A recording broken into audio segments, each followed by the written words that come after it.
Halo, kembali lagi di channel saya, channel Koharai.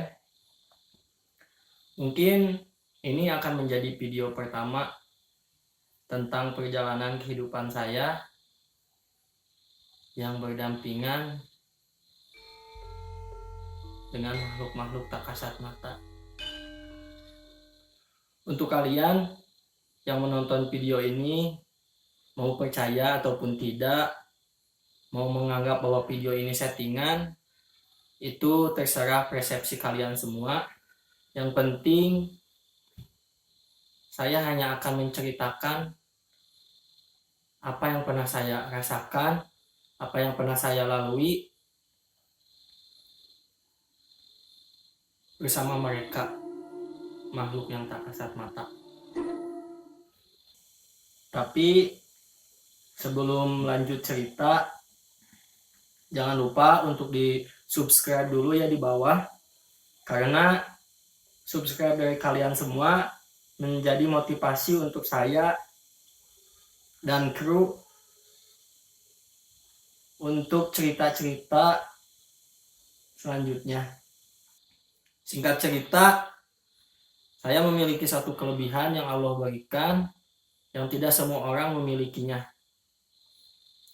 Yaitu saya bisa merasakan, bisa melihat, dan bisa mendengar mereka makhluk-makhluk yang tak kasat mata. Jadi awal mula saya menyadari bahwa ada satu keanehan dalam diri saya itu ketika ada satu tragedi nanti ya. Satu tragedi di mana saya mulai merasakan bahwa ada makhluk-makhluk tapi bukan manusia yang selalu ingin berusaha berinteraksi dengan saya. Jadi ini ceritanya dari orang tua saya ketika umur saya 3-5 tahun kalau nggak salah. Karena ya saya pun bingung harus menceritakannya, ini harus dari mana. Ada kegelisahan yang seperti menahan diri ini untuk tetap tutup mulut, tidak membicarakan kepada orang banyak. Ketika umur 3-5 tahun, di kampung saya ada suatu adat yaitu tahlilan atau berjarah kubur ya. Diceritakan ketika kami dan keluarga berjarah ke makam atau kuburan-kuburan keluarga, saya ketika itu sering berbicara dengan pohon. Ketika keluarga saya, orang tua saya sedang fokus berjarah, berdoa, tahlilan, saya malah bercerita sendiri dengan pohon. Dan ini menjadi cerita nyata yang diceritakan oleh kedua orang tua saya dan yang menjadi keluh kesah khususnya kakek saya, kakek dari ibu. Sejak saat itu kakek saya dari ibu berusaha untuk menutupnya terlebih dahulu. Menutup karena dengan alasan bahwa saya masih terlalu kecil. Bisa dibayangkan anak umur 3-5 tahun harus menanggung beban, bisa berinteraksi atau bisa merasakan mereka yang tak kasat mata. Jadi setelah saat itu kakek dan ibu saya berusaha untuk menutupnya, dan memang benar saya merasakan sendiri bahwa setelah saat itu dan beberapa tahun selanjutnya ketika saya mulai dewasa, saya tidak merasakan adanya interaksi-interaksi tersebut. Tapi sayangnya ada kata dari kakek dari ibu saya yang sekarang udah almarhum bercerita bahwa suatu saat kelebihan tersebut akan terbuka kembali ketika anak tersebut atau saya ya mulai beranjak dewasa. dan benar terjadi. Yang menjadi pemicunya, saat itu saya dipukul oleh seseorang kelas 1 SMP. Ada rasa kesal dalam diri saya, namun saya tidak berani untuk melawannya karena dengan beberapa alasan ya. Saya dikuasai oleh emosi saya sendiri namun tidak terlampiaskan. Dan mulai saat itu, mulai tragedi itu, apa yang kakek saya bicarakan memang benar terjadi. Semuanya terbuka kembali, semuanya menjadi seperti banyak kerumunan orang, namun mereka tak terlihat ingin menguasai diri saya dan ingin selalu berinteraksi dengan saya. Setelah dipukul, orang tua saya berusaha untuk memindahkan saya sekolah, sekaligus masuk pesantren di pesantren Al Basariyah di kota Bandung. Di sana mulai terasa beberapa kejanggalan-kejanggalan yang belakangan sebelum-sebelumnya saya tidak pernah rasakan. Ketika orang tua saya bercerita kembali bahwa dulu ketika saya umur 3-5 tahun pernah sering berbicara dengan pohon, ketika tidur atau sedang sakit selalu berkata bahwa ada burung hitam seperti gagak yang selalu menghampiri.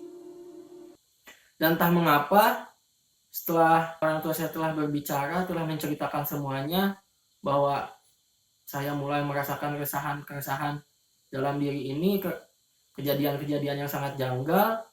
Mereka bercerita semuanya, dan tanpa disadari, dan mungkin kalian pun akan menganggap bahwa ini hanya halusinasi, stigma-stigma yang ada di masyarakat ya. Tapi ini memang benar terjadi. Ini yang saya rasakan, ini kegelisahan saya selama ini. Ini cerita saya yang ingin saya ceritakan kepada orang-orang, namun mereka seringkali menganggap bahwa cerita ini hanya fiktif, hanya cerita bohong yang dirangkai dengan kata-kata indah. Padahal ini kenyataannya. Ketika orang tua saya bercerita, saya bisa, entah ini kelebihan dari Allah, entah ini hanya stigma dalam diri saya bisa mengulang pada umur 3-5 tahun tersebut. Jadi seakan-akan otak saya berinteraksi untuk mengulang kembali ingatan-ingatan saya dulu ketika umur 3-5 tahun. Dan memang benar bahwa saya bercerita dengan pohon. Namun yang saya rasakan sendiri dan yang saya ingat kembali bahwa saya tidak bercerita dengan pohon. Itu bukan dengan pohon ya, tetapi dengan mereka, sosok yang tak kasat mata. Ketika saya mulai sadar kembali atas ingatan-ingatan saya di umur 3-5 tahun yang diceritakan oleh orang tua saya mulai berpikir bahwa apakah ini benar apa yang terjadi pada diri saya atau ini hanya halusinasi. Tapi kalau ini memang hanya halusinasi, kenapa harus selalu berturut-turut? Kenapa mereka selalu terus datang, terus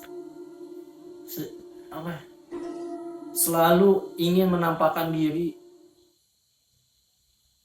Ketika saya mulai pindah ke Al Basariyah, mulai pesantren, di sana saya dipertemukan dengan guru saya ya, dan guru saya tersebut seakan-akan tahu bahwa dalam diri saya ada yang mengikuti dalam diri saya. Saya masih ingat betul waktu itu saya sedang sekolah dan sedang berbicara dengan teman saya. Saya sedang berbicara bahwa tentang keluhan-keluhan saya selama ini, bahwa sering ada yang datang, susah tidur, ketika tidur didatangi seseorang, dan seperti mimpi, namun mimpi itu terus berkelanjutan. Ketika di kelas, saat itu guru saya sedang menceritakan tentang hal-hal gaib. Dan entah mengapa saya yang sedang berbicara dengan kawan saya di samping saya, Ustadz saya langsung bilang, "Ya Ustadz ya." Dengan secara spontan saya langsung menjawab, "Apa Ustadz?" "Ya." Ustadz tersebut langsung menjawab bahwa, "Ya, seperti yang ada di belakang kamu." Saya langsung terheran-heran. Sebenarnya apa yang dibicarakan oleh Ustadz? Orang yang ada di samping saya, padahal saat itu saya sedang berada di bangku paling belakang. Saya langsung terdiam dan mulai menyadari mungkin benar bahwa yang selama ini saya rasakan, saya lihat bahwa memang benar ada makhluk yang tak kasat mata yang selalu mengikuti saya. Entah itu dari keluarga saya, simpanan dari keluarga ayah, maupun dari keluarga ibu. Mungkin orang-orang yang selama ini sejak kecil sampai saya sebesar ini, saya anggap mereka teman, ternyata baru saya sadari bahwa mereka makhluk-makhluk yang tak kasat mata, yang tak bisa kita lihat, tak bisa semua orang lihat, tak bisa semua orang rasakan kehadirannya. Semenjak saat itu saya mulai sadar bahwa ada yang tidak benar dalam diri ini. Ada hal-hal yang sebenarnya saya tidak inginkan. Jika kalian di luar sana menganggap bahwa menjadi orang yang peka itu sangat menyenangkan, bagi saya itu sangat tidak benar. Banyak kegelisahan yang sering saya rasakan ketika menghadapi jam-jam malam. Rasanya seperti menghadapi beda dunia. Antara siang dan malam seperti ada dua dunia yang ketika siang saya merasa kebahagiaan, namun ketika mulai malam saya merasakan bahwa ada keresahan lain yang menakutkan.